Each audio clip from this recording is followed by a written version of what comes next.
church needs more pillars. They are what keeps the church from falling down. In our scripture today, Paul is writing to the pillars of the church in Thessalonica, and he tells them how thankful he is for them. And then he adds, "So then, brothers and sisters, stand firm and hold fast to the teachings that we passed on to you." So that is his main message to them. Stand firm.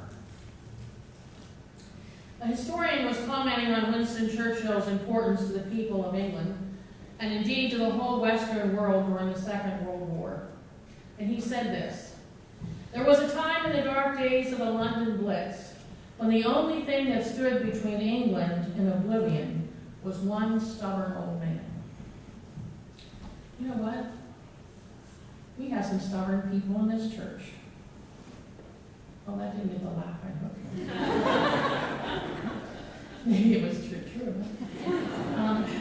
But for the most part, you are stubborn about the right things. Because those stubborn people know how to stand firm. And in doing so, they hold the church together.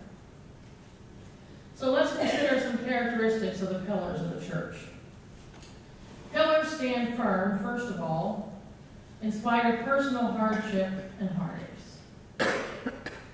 Some of you have walked more than once through the dark valleys of life.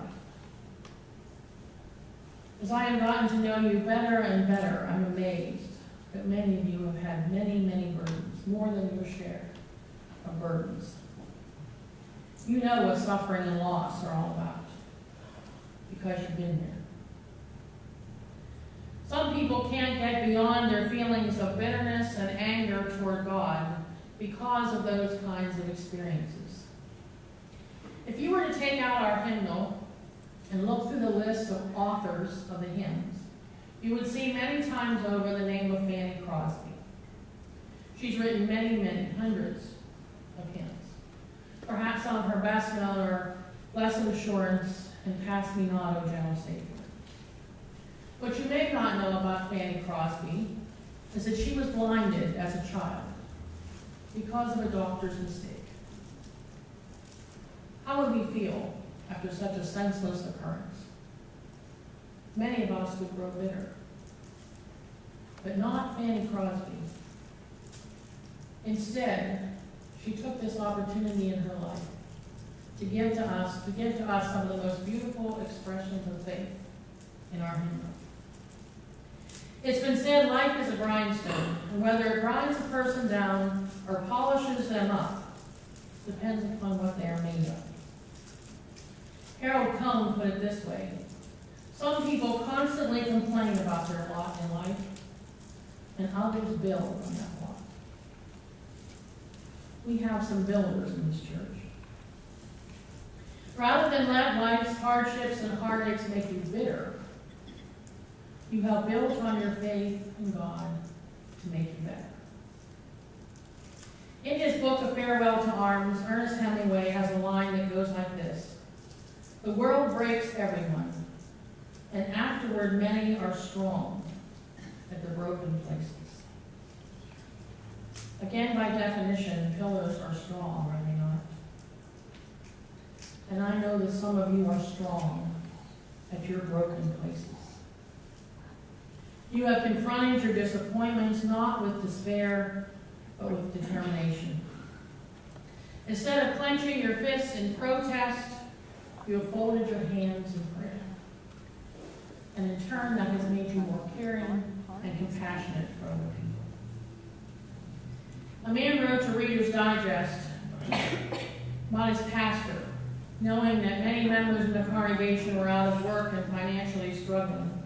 The pastor put $100 in $1 bills and $5 bills into a wicker basket. And explaining that the money had come from the church's benevolent fund, he added, "I'm going to do something that I have never done before in my ministry." And with that, he passed that basket around the congregation, urging those who were in need to take what they needed without shame. And they did. But when the basket returned, it contained $67 more than it had when it started out. I believe that same sort of thing would happen in this church. But in despite of heartaches and hardship, there are many people in this church who have learned to stand firm. Pillars of the church also manage to stand firm, even when the weaknesses of the organized church are all too apparent. What that means is the church is a very unique institution. And I believe it is only by the grace of God that we have survived this long. Because anyone who is looking for something to criticize will certainly find it.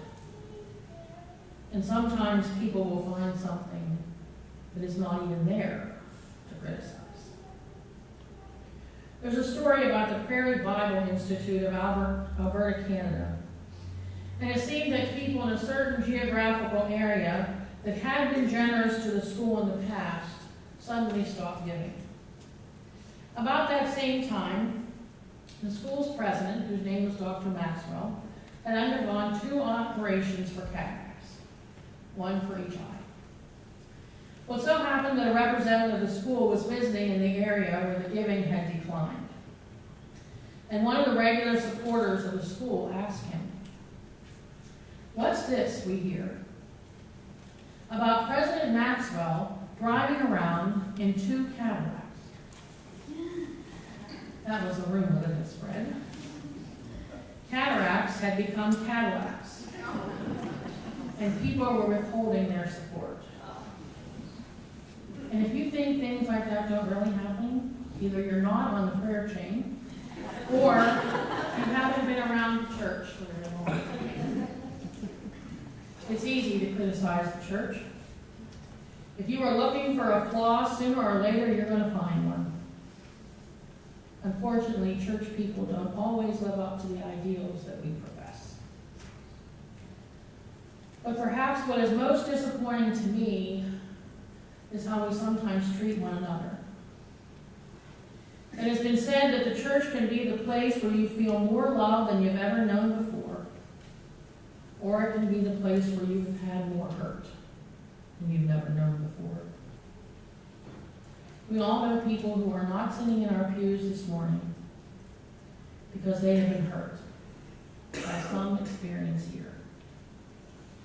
And far too often we forget Jesus' command that we should love one another. So Paul tells the pillars to stand firm, and you have. In spite of personal hardships and heartaches, and in spite of the failures and the flaws of the church. But there's one more thing to be said about the pillars of the church. That while you have been standing firm, you've also grown in your likeness to Christ.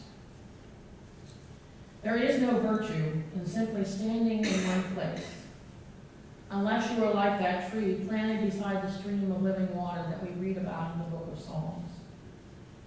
A tree stands firm, but it keeps on growing. And if you're not growing, then you're dying. And so as a pillar of the church, you are willing to accept change for the sake of the church, for the sake of the growth of the church. Change may not be your favorite thing. It rarely is in a church. But for the sake of the church and the future of the church, you have been willing to stand into the winds of change. The church of 2016 is not the same church of the glory days of the 1950s and the 1960s, for good and for bad. It keeps maturing into the tree that God created it to be. True pillars are like trees.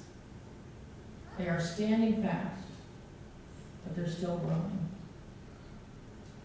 We need pillars in the church today. Every church is made up of a wide variety of people, but every church needs pillars. People who hold things together and keep the ministries of the church going. People who will be there come what may. People who will be loyal to God and the church.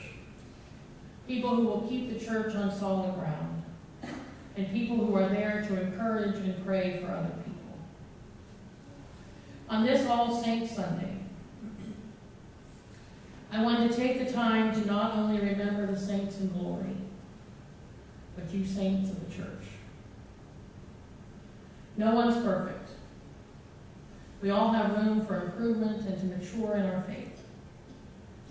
But I simply want to express my appreciation to you and to acknowledge those of you who, in spite of personal difficulties and in spite of the flaws of your pastor and of his congregation, are still standing fast and growing. The church could simply not survive without you. Let us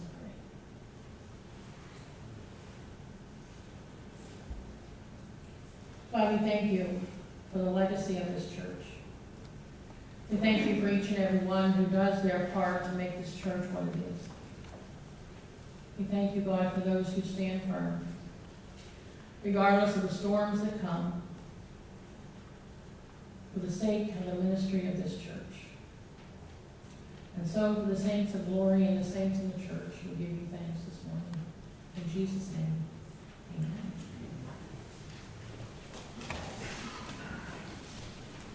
Our last hymn this morning is on page 550.